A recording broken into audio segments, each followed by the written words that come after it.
이제 속도 포화요. 속도 포화인데, 속도 포화 뭐냐면은, 자, 모스의 구조입니다. 그러니까 소스하고 드레인, N 채널의 경우고요. 게이트에다가 VGS라는 전압을 갖고, 소스하고 바디는 그라운드로 연결하고, 드레인에는 VDS라는 전압을 가했어요. 그래서 이 길이가, 여기서 여기까지 채널 길이 L이 굉장히 큰 경우에는 VDS 인가되는 전압 VDS가 L로 나누면은 일렉트릭 필드 E의 평균값이 L분의 VDS가 됩니다. 요거는 채널 내 평균 전개.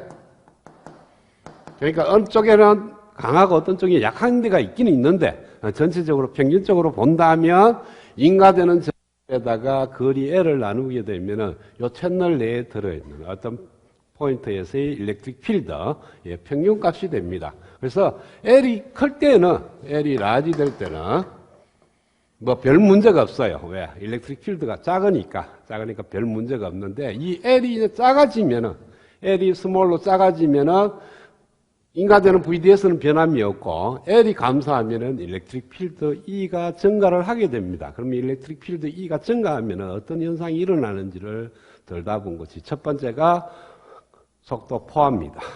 그래서 앞에 우리 5장에서 어떤 걸 배웠냐면은 일렉트릭 필드 E하고 속도 VD, 전자의 평균 속도입니다. VD는 전자의 평균 속도. 네, 이건 캐리어겠네요. 캐리어의 평균 속도.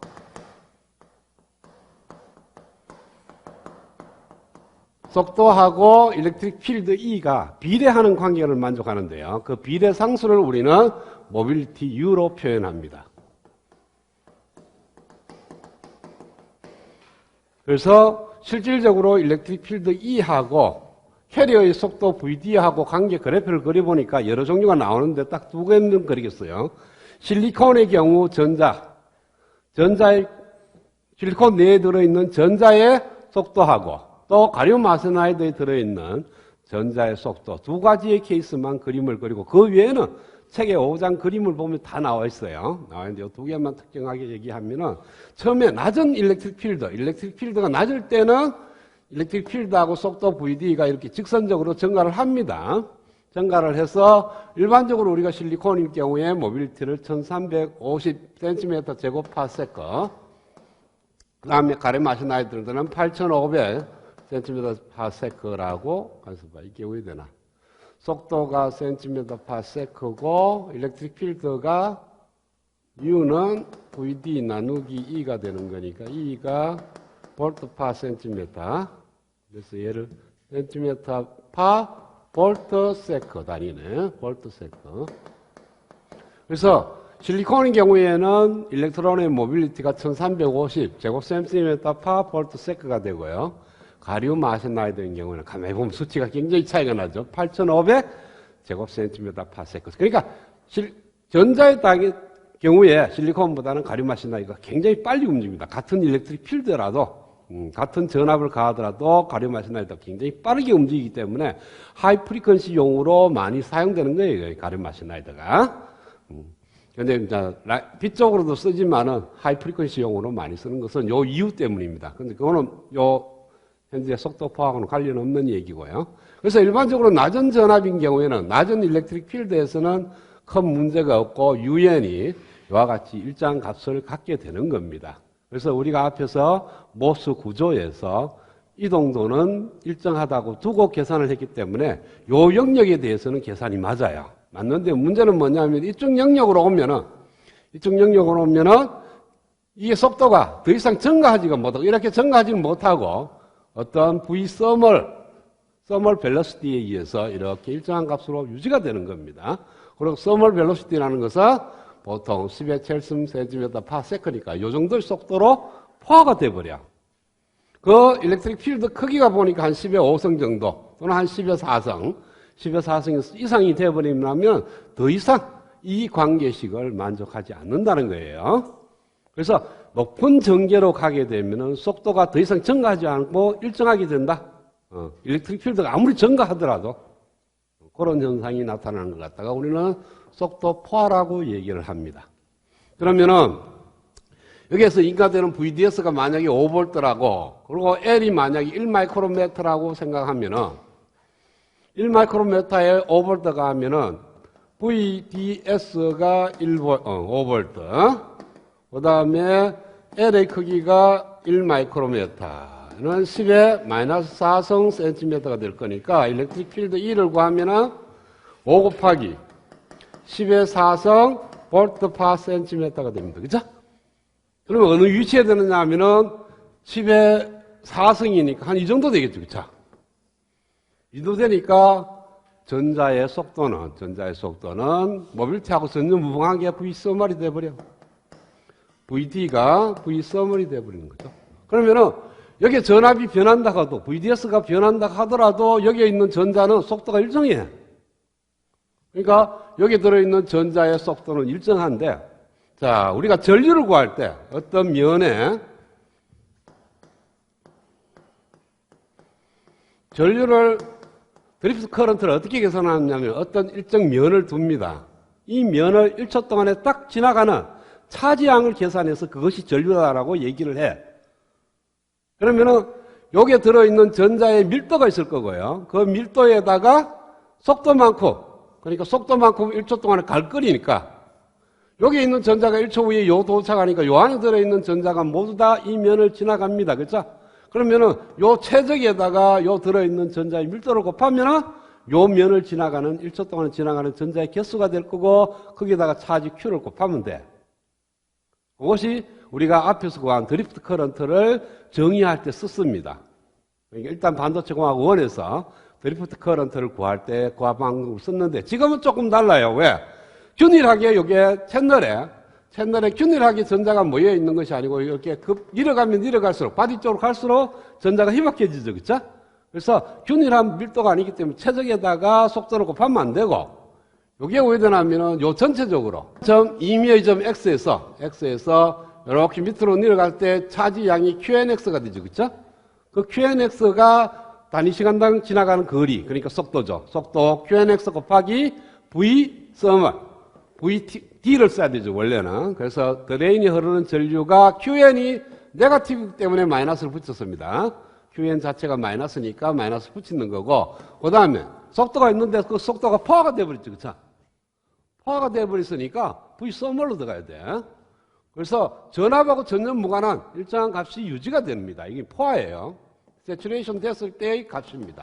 더 이상 VDS가 증가하더라도 캐리어가 속도가 증가를 해야 전류가 증가를 하는데 캐리어는 더 이상 속도가 증가하지 않으니까 일정 전류가 쫙 흐른다는 거예요. 그 전류의 세츄레이션 되는 값이 이와 같이 되고 QN은 어떻게 구했습니까? 지난해 유도할 때 보면은 QN은 게이트와 소스 사이 걸리는 전압하고 스레솔드 볼테이지 차이에 의해서 캐피시터에 충전되는 차지 양이니까 이렇게 쓰게 되는 거고 그 값을 갖다가 여기다 넣으면은 전체적으로 드레인이 흐르는 세츄레이션 커런트는 COX 곱하기 VGS 마이너스 VTN 곱하기 V 서멀 즉 10의 74 cm 파세크. 요거는 T가 300도 켈틱 계산 거예요. 온도가 변하면은 V 서멀도 변합니다.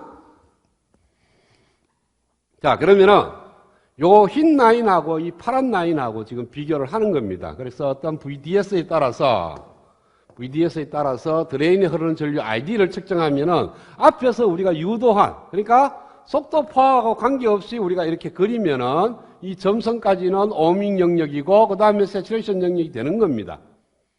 자, 그러면 요 포인트가 뭐냐 하면은 VGS-VTN만한 값이에요. 요 값이.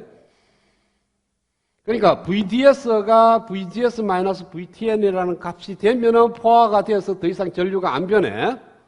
그래서 여기에 세츄레이션 영역이고 여기에 오밍 영역이라고 우리가 앞에서 얘기를 했는데 이 파란 라인을 보면요. 쭉 증가. 처음에는 VDS가 작아서 UN이 쭉 증가하기 때문에 전류가 따라서 증가합니다. 증가하다가 요즘에 딱 오면은 요 영역이 딱 들어가는 거예요. 그래서 더 이상 증가하지 않고 일정한 값을 그대로 유지가 되는 겁니다. 그러니까 요거는 파란 라인은 숏 랭스에 대해서, 그러니까 채널 랭스가 굉장히 짧을 때 얘기고, 스몰이라고 쓰거든요. 이게 라지라고 쓰니까 스몰 L에 대해서 얘기고, 그 다음에 이 흰 라인은 랭스가, 그러니까 채널 길이가 굉장히 길 때 얘기하는 거이고, 그래서 채널 길이가 짧아지면은 속도 포화가 일어나서 훨씬 더 전에 이와 같이 세츄레이션 된다. 그리고 이 세츄레이션 되는 이 전류 값의 비가 보면은 게이트와 소스의 차이에 의해서 2차가 아니고 1차입니다. 보통 일반적으로 ID는 KN의 VGS-VTN의 제곱에 비례한다 그랬어요. 여기에 세츄레이션 영역에서 세츄레이션 모드에서 드레인에 흐르는 전류하고 게이트와 소스 사이 걸리는 전압의 관계인데 이거는 제곱이 돼. 제곱이 되니까 우리가 전달 특성에서 보면은 VGS하고 ID하고 이렇게 보면은 이렇게 포물선이 돼. 그래서 GM 값이 동작점에 따라서 다 달라져. 그러니까 정폭기를 설계하는데 동작점이 낮은 데 있냐 높은 데 있냐에 따라서 이게 뭡니까? 개인이 달라진다는 거죠. 근데 요 수식을 가만히 보면은 요거는 1차야. 그래서 VGS하고 ID하고 관계를 보면은 그냥 VT 이상에서 흐르는데 직선으로 이렇게 변해버려. 그러니까 모든 점에서 GM 값이 동일해. 그러니까 동작점을 어디서 두느냐에 따라도 관계없이 GM 값이 일정하니까 정폭률이 일정하게 되는 그러한 정폭기 설계도 가능하다는 거예요. 얘는. 그런데 다른 현상들이 더 일어나서 사실은 숏 채널일 때는 아날로그로 쓰기가 상당히 어렵습니다. 나중에 또 얘기를 하겠지만.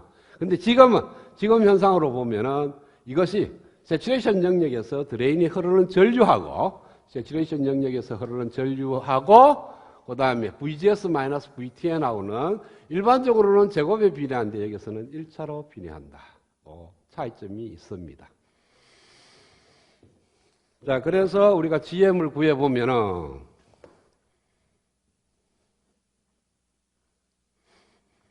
자, 이 케이스에서의 GM은 어떻게 나오냐 하면은 지난 시간에 2루트 KN 곱하기 IDQ 흐르는 전류, 그러니까 드레인에 흐르는 전류 IDQ 또는 2배의 VGS-VTN KN이 앞 빠졌네. 2배의 KN에 이와 같이 나옵니다. 그래서 GM 자체가 VGS의 함수로 나와.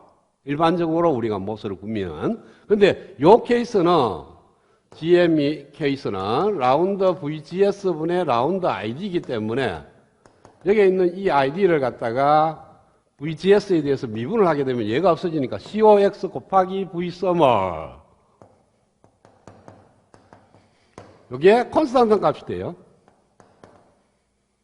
외부에서 인가되는 전압하고 무방하게 항상 GM이 일정한 값을 유지하게 된다. 그 다음에 앞에서 구한 FT의 정의가 뭡니까?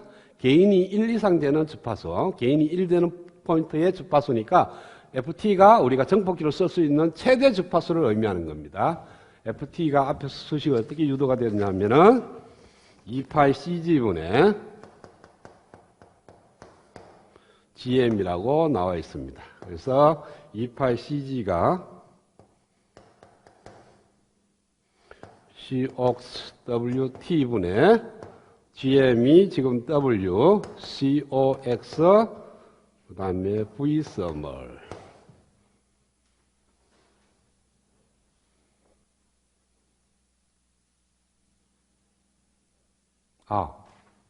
여기서 계산이 하나 덜 들어갔죠. 그렇죠? QN을 할 때 저쪽 파트는 계산 안 했네. 이쪽으로 채널 위더스. 채널 위더스의 깊이에다가 거리. 그래야 최적이 되는 거니까. 여기 W가 빠졌어. QN, W. COX, W.